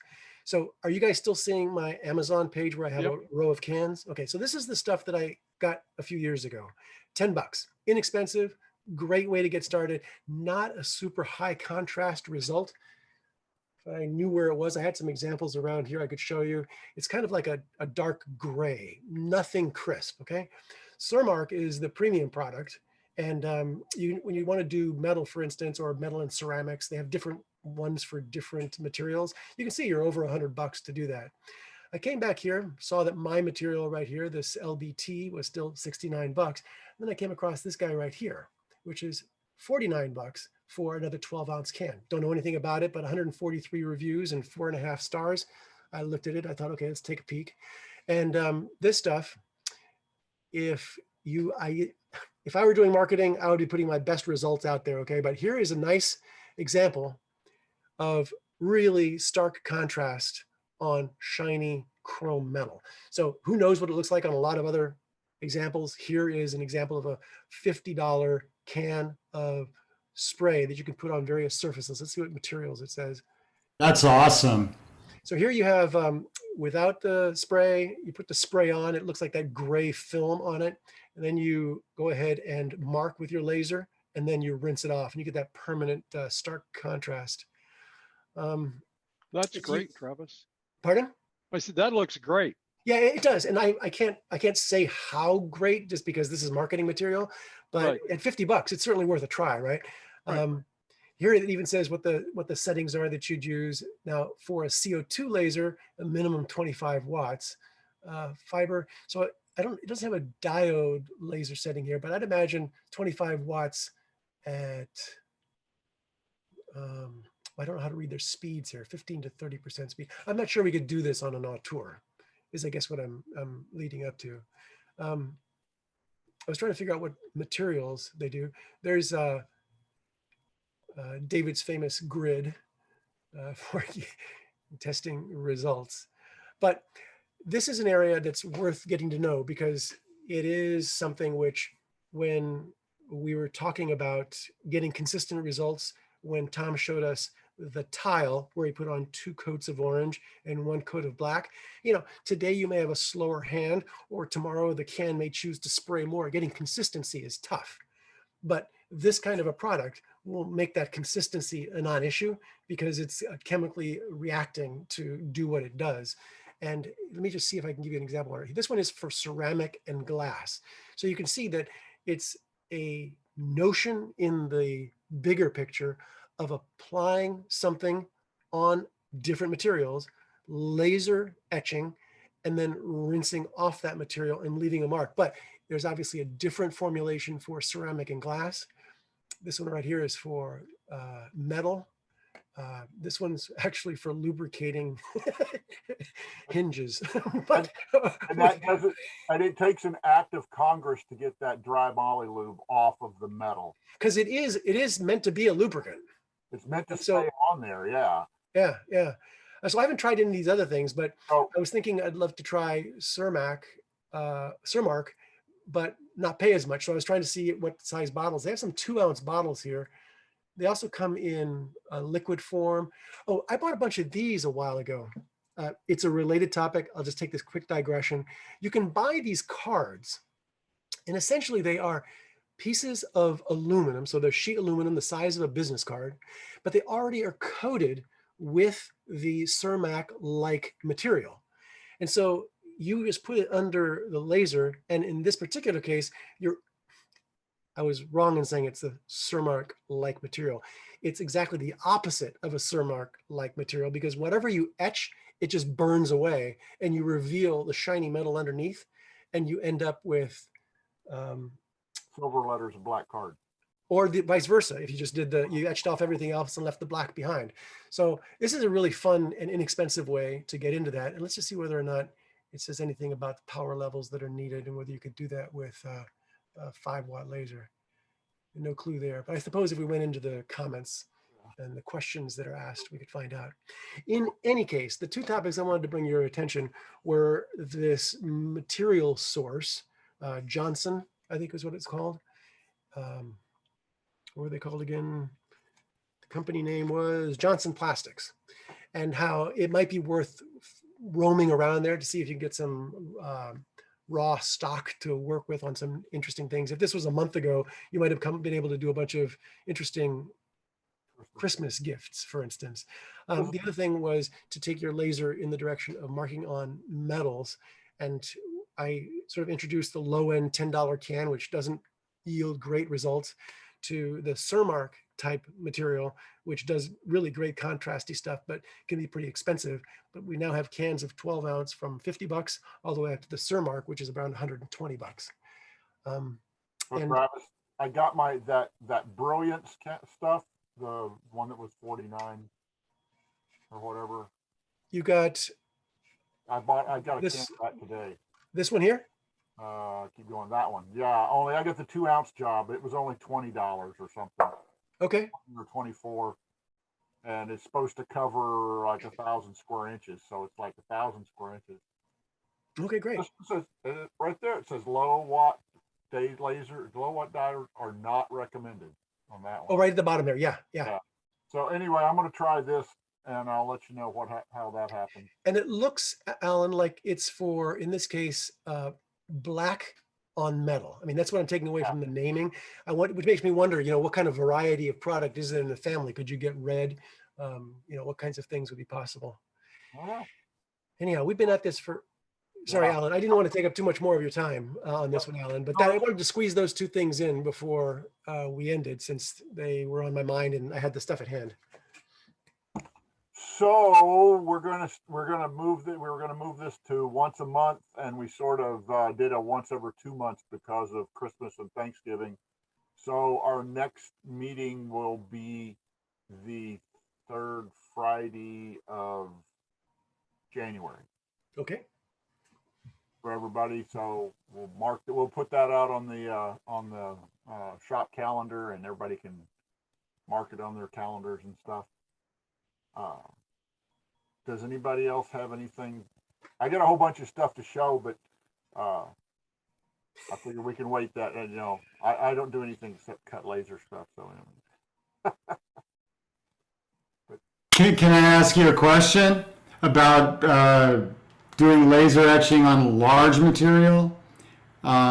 Is there any equipment or methods? Define large.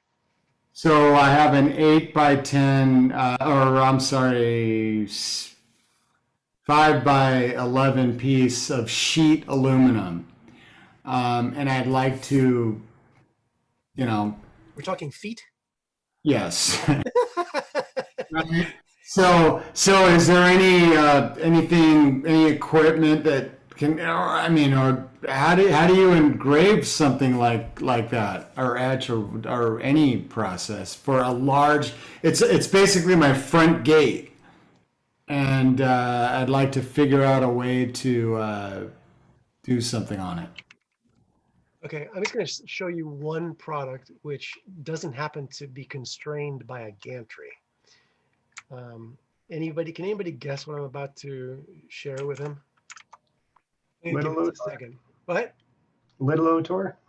No, that would be interesting for moving along, right? You could actually do the move it around, yeah. Yeah, you could do that sort of a thing. So I guess one answer, John, would be a laser where you can pick up the entire gantry and through indexing move it across the material. Okay, And so that would be one thing. Anybody else? Just because a lot of you know me, I'm just thinking you'll be able to guess what I'm going to share with them. Shaper. Very good, James. Handheld CNC.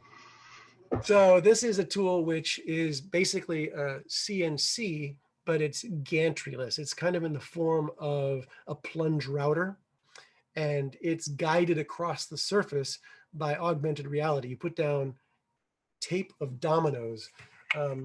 This is not the tape, but this is what a domino looks like. And you put these array across the entire surface, and it uses that for very precise positioning. And so you could actually do engraving into metal, light engraving into metal. It would have to be done. It would take a long time. It would be a boring process, but that would be another way you could engrave a large surface because it's not gantry constrained. Although whoever suggested doing the print and cut, where you actually pick up the entire laser and move it along using index marks, that's actually, I mean, that's why the laser that Doug showed us that he has is actually pretty versatile. You can't take Randy's monster and pick it up and move it across a surface, but you could take Doug's little 6x6 laser and just put it on the surface, right? Yeah, exactly. Just set it down, and you'd know where, because the laser would make little marks, and you just position it next to those marks, and it indexes down the page. When you go to the Lightburn software site, there's a recent video where he actually demos this. He puts a 6-foot long mermaid through his small laser, and he just sort of progresses her through, and each time he just lines up using these index marks. So that would be another alternative. Anybody else have an idea of what he could do for this 5 by 11 foot metal? It was hilarious because I actually have a mermaid outline that I live in Leucadia, so it's all about the ocean. Got it. Yeah. Wow, that's cool. Randy, do you have any ideas? Use a forklift with mine. That's only if you can get it through the door. Right. That's no problem. You just take a skip. And cut the door out. Okay, John, what you don't know is that he bought the laser and then he couldn't fit it into the house. He had to actually take the door out and then get the laser in and then put the door back in. Did I get that right, Randy? Yeah. All except the last part. I took the door out. Yeah. And then I cut the wall wider, and I haven't put a door back in because it's close to my garage door. I'm gonna have to come up with a bifold or something to put in there. Yeah. So I don't think there are any other ideas, John, that anybody has had on that. You can't mount a device onto something and use it that way. Oh, actually, Doug, tell them about the Maslow. Yeah. Right, but we're talking about a high-powered laser. Well, right, but if you wanted to use a CNC across a large surface, well, under $300-400 kind of thing, right? So what a Maslow is, you could get a Maslow for what? $300 or $400. $300 or $400. Yeah. Problem is you have to hook it up to Doug's garage door. Hey, Doug, can you put the Maslow URL in the chat for John? Sure. And with the Z or S? The Maslow is like a crazy idea that it just brings a large bed CNC to a very economic price point. When you see the demo at the website, you'll understand what we're talking about. I think Bring your own bricks. I think they came out with a Maslow 2. Did they? I think I got an email the other day that said something about that. I didn't follow it because it's just wild. Okay. So just so you know, John, he just put the link into the chat for you. Awesome. Thanks, guys. Sorry to be again. So, Hey, everybody's got to start sometime. Don't worry about it, John. Level, yeah. But you got to start. You gotta start doing this stuff. And you got to persist, right, John? Right, Doug? Yep. Cool. This is awesome. I really learned a lot, so I appreciate it. Welcome to the community. Yeah, thank you. Hey, Travis, hook my phone up. Say that again, please. Oh, hook your phone up. Okay. Plug my phone in. I think we're about to get another demo. Let's see what his phone is. Alan's phone. Okay. Oh, the Maslow is exactly what I was talking about. What I was looking for. Looks expensive though. No, Doug, how much was it? Well, I mean, was like $400 for the kit, and then 150 for the router. Yeah. And then you got to get the wood. It's Yeah, not. but he's already got the wall. If you have to, it's basically not a buy it, plug it in, get it to work. Yeah, right. It's a kit. You, Whoa, look at that. Hey, is Tom still here? Tom, you got to see what this guy's got. Yeah, I'm already knee deep here looking. Hang on a second. dizzy. I'm going to get everybody dizzy. I'm going to change my Audio? there. I got to mute some stuff here. Okay. Welcome to Alan's Man Cave. There. Yeah. This is the man cave. Oh, look, it's a mess. Oh, and wait, here's all the bad projects that Tom was talking about that didn't make it because of some mistake someplace along the line.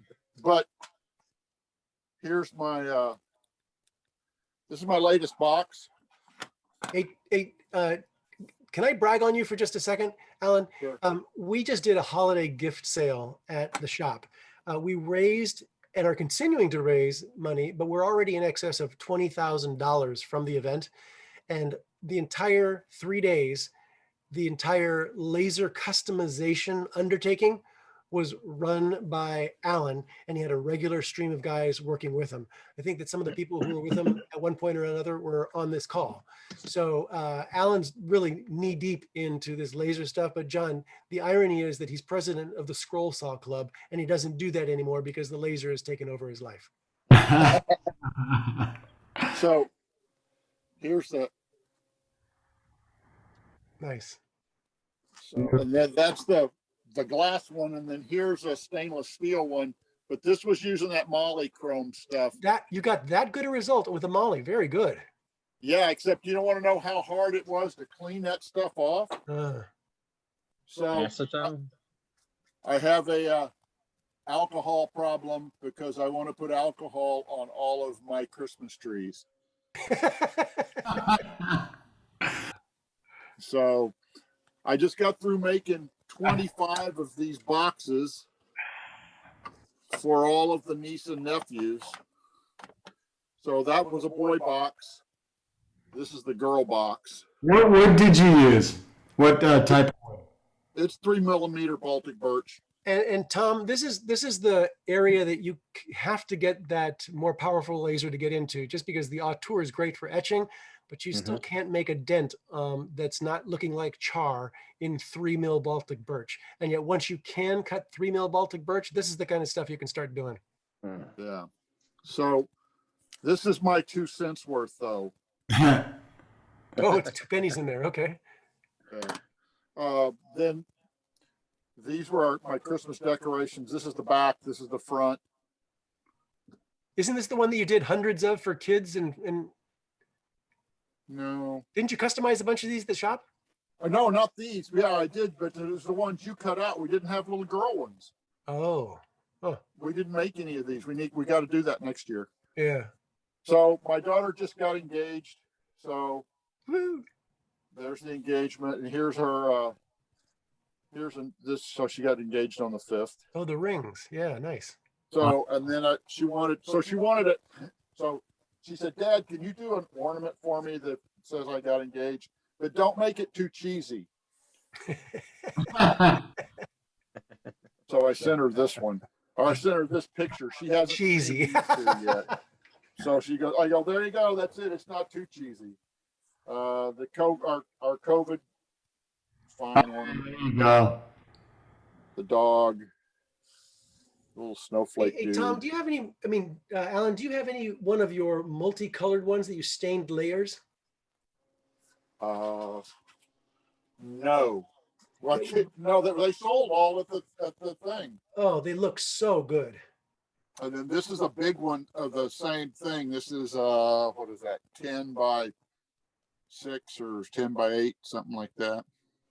And then I have a pomegranate farm by default. Oh, looking good.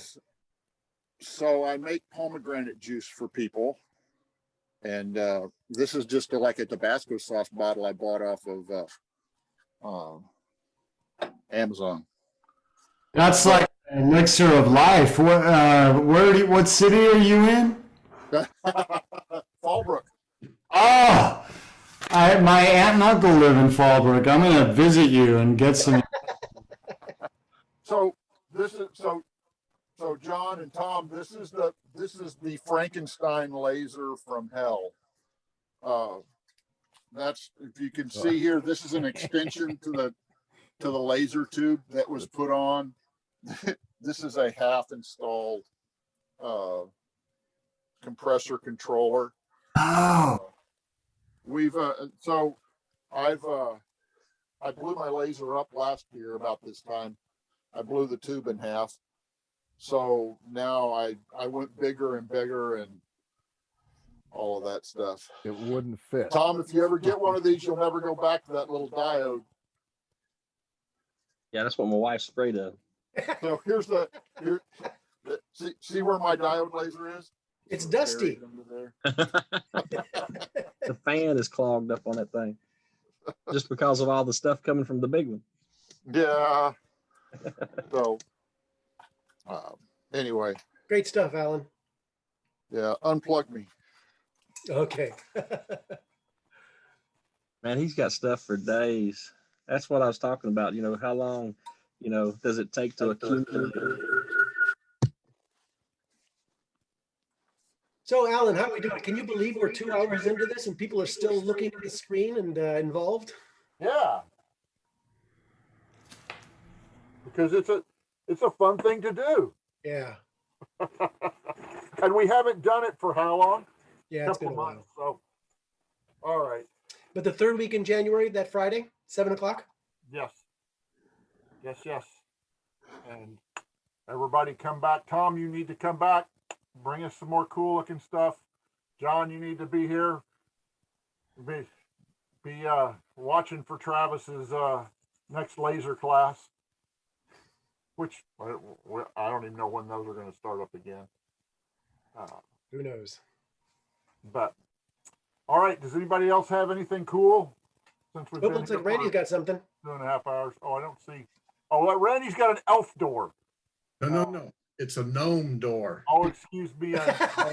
There's a difference, huh? My daughter-in-law noticed the gnomes running around her house, and they're trying to get into the tree, and there's no door. So she asked me to make a door. So this is cedar. Right, what I've got here is I actually it's in progress. I have to put 2 doorknobs on here. Well, if they got a door, they want to look outside. So I'm making some windows also. Perfect. It's actually got plexiglass in there. And I use the laser as a router. Let me get this apart here. These are just, like I said, it's in progress. Is it layered? So I etched out into the wood. Yeah. The plexiglass would fit in there. Yeah. Oh, cool. And then my son does, to put it easy, cabinet work, but he's going to scribe the back of these into the tree. So it looks like it's part of the tree. Cool. Are you going to finish them or just let them silver naturally? No, I'm going to finish them with some UV protectant clear coat. Do you think the gnomes will be happy at that point? I hope so. I think you got to make some little gnome faces so that you can stick in the windows when you. Well, that's gonna be her job. That's why the backs are open. So she wants to put curtains or something in them. Oh, good. Yeah, before he puts them on the tree. Cool. Yeah. That's great. You got to put something in there so the curtains move after, and then she'll really be intrigued. What if you get one of those solar-powered garden lights, small enough that would fit behind that, so it would turn on at night? That would be neat There you to have go. the lights in there. Well, I built a lighthouse that stands out in my front yard, Oh yeah. and it has windows, and I actually put LEDs in behind the windows so that it comes on at night and lights up. Very cool. Nice. So speaking of solar and COVID and stuff, I'm using toilet paper rolls to make a planetarium. Wait, show us again. Hold on. Well, these are just, you can etch constellations, put holes in this, Oh my gosh.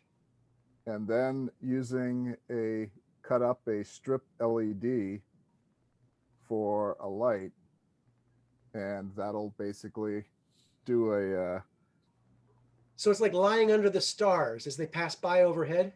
Do you have the finished product yet? That sounds awesome. Wow. You're still working on it. oh, I got to make the holder. I'm doing some FreeCAD stuff now to hold this and basically cover the end so that the light doesn't escape out.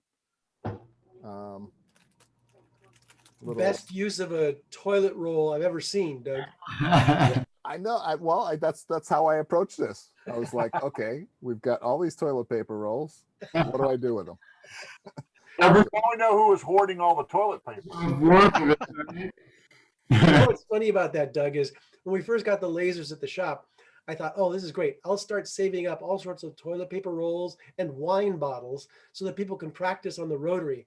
2 years later, they were all underneath this table, totally untouched.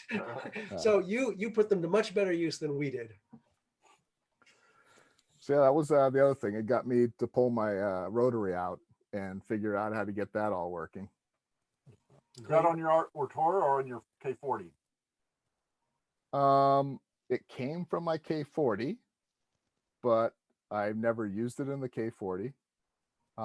So I made it work on the Ortor. Oh, I think you're saying that you got the rotary with your K40 or for your K40, but you only used it with the Ortor. Right. Yeah, well, I'm getting ready to do the exact opposite because I bought a rotary for my Ortor, but now I'm going to use it in my K40. So this, I don't see myself here. Let me. I'll spotlight you. Okay. So this is basically a $29 rotary. But I went ahead and 3D printed some adapters and used some O-rings so that I could get this, because this one's not adjustable. The Ortor allows these to be, one of these to be adjustable with a tensioner. This didn't have that. So you compensated with different diameter wheels? Yeah. And how did you calibrate it? Printed some of these. Yeah. That's How awesome. difficult was it to calibrate? Pardon me?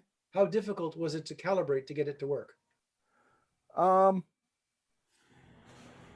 Not too bad once I found out that the motor that came with it was required much more powerful drivers. So the motor that came with it were like 2.5 amp motors. Okay. Was a 2.5 amp motors, and this thing, and what I was getting various skipping. It would move in one direction, but when I moved back, I would lose a couple steps, and it was driving me crazy. I thought it was the software. So you upped the power supply? So no, what I did was I have a box of parts because I've made 3D printers. Yeah. So I had a 0.8 amp stepper motor, swapped that in, and then it worked perfect. Lightburn has a setting for rotaries. Oz added that up not too long ago, and it lets you specify diameters of your rollers. And it compensates for the speeds and stuff. Oh, sweet. So the only thing that he hasn't put in it. And that, see what that's great about that is that prevents you from having to change your firmware settings. Yeah. Because normally you have, because this connects to the y-axis of your machine. And you don't want to go back and forth between using the flatbed and using the rotary. Yeah. So it was sweet. So all that was cool. And I still haven't got him to change it yet. But one of the problems is that the speed that the max speed for moving for rapid movement. For rapid movement. Yeah. In the rotary, that will move so fast the material slips, especially when it's a light toilet paper. My other option is to put a weight in here. Right. So basically, but you put O-rings on, which is better than the metal that we have on the one that comes with like Allen's. Yeah, but what I do is I just made wooden rings, and I hot glue them to either end of the glass. Got it. No, that doesn't slip then. Got it. Yeah, it doesn't slip. Yeah. Yep. So that's cool. Hey, Alan, just so that people can see another rotary, do you happen to have yours nearby? Yeah, hang on a second.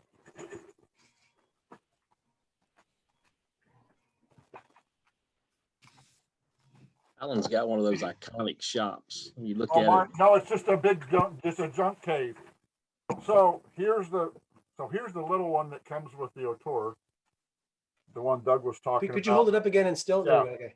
There you go. And notice that what Doug was saying is that you can actually move the two spools further apart or closer together based on the slots that are along that top edge there. Yeah, I'm trying to get, there you go. Maybe you can see it. Yeah. So I got that one for the tour. That took like 4 months to get here from China. But then this is the one that goes with our big lasers. Let's see. So and it matters, direction matters. So I had to write here. Right. Top, bottom, left, right. And then these two rollers, you use these two rollers here. And just because we can't necessarily can you describe why I was commenting on how things would slip on that? What does the surface of that feel like? Well, it's a knurled aluminum. Right. It's just a knurled metal. Yeah. So I just make a circle. This one's too little, but it fits right here, like this. And you hot glue it on? Hot glue it to either end of the glass, and that way I don't have to worry about the glass, because I do most of what I've done is the stemless wine glasses. Well, they just wobble. So if you put a circle on either end, and then I focus, I use the focus sort of in the middle between the top and the bottom. And when you engrave, it's got enough power that it looks okay. It's not out of focus that much. So I haven't tried this little one yet. So that's my so the K40 is in the trailer because I have room for it in here, and I haven't got it fixed up. But that's the next project, is to get the K40 running. Tom and John, just so you know, the K40 is this design of laser, which is kind of in the $400 to $500 price point, but really you have to spend more to get it up and going. So maybe you're $800. Doug, I don't know if you'd correct me on that, but basically you've got to know your lasers to be able to put that to use, but it's sort of the next step up from a diode laser. Yeah, they have, I bought mine for under $350. But it was the base model, and I wanted to add air assist as a must, because that helps with everything, especially not catching your house on fire. But so there's air assist, and then there's a good exhaust system that you want. So you end up adding $100, $200 to it. They do sell them, the K40Ds. Those models, there are many of them that have all these upgrades already on them, and even come with the air pumps and everything. But for like $500, $550, you get a 35, basically a 35-watt CO2 laser. And we bought one for the shop, And before we were done, because we upgraded the controller and all sorts of stuff, it was $1,000 by the time we were done. So it really can be a whole lot more if you want to take it places. And Doug, I don't know if you disagree with me or not, but I think that even the base units, unless it's the K40D, which has a lot of those things built in, you're still going to want to make some improvements. Yeah, because you don't really have to, though. But you don't have to. But your cutting surface on a K40 out of the box is 5x7, right? Or is it 4x6? Yeah, that doesn't cost you anything to basically remove some screws. Yeah, but you have to modify it to get an 8x10 out of it. Yep, you got to remove 4 screws and pull that big clamping plate out. And then for 10, 20 bucks, you buy a little scissor jack, a lab scissor jack, and that becomes your bed. For anybody who doesn't know, the most technically willing to do these sorts of things is a guy by the name of Doug LaRue.